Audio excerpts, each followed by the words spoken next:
Pemirsa, sementara itu gugus tugas percepatan penanganan GTPP COVID-19 Kota Denpasar kembali mencatatkan penambahan pasien sembuh per 14 Juni 2020. Sebanyak 3 orang pasien dinyatakan sembuh setelah menjalani perawatan. Ketiga pasien sembuh merupakan perempuan dan domisilinya adalah Desa Dauh Purikau, Kelurahan Kesiman, dan Desa Dauh Purikelod. Sementara penambahan kasus positif baru juga terjadi.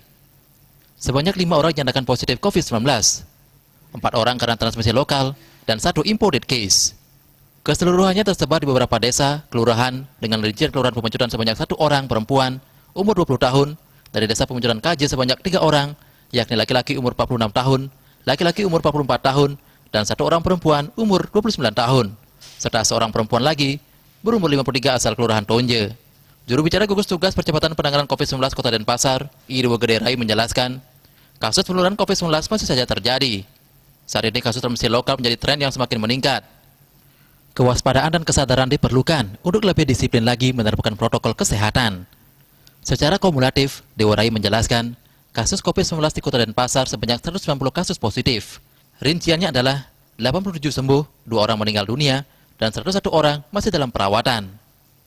Hasil tracing tim gugus tugas di Kota Denpasar secara kumulatif, terdapat 100 orang tanpa gejala OTG, 996 kasus, namun 417 dinyatakan sehat setelah isolasi mandiri, sehingga tersisa 579 OTG.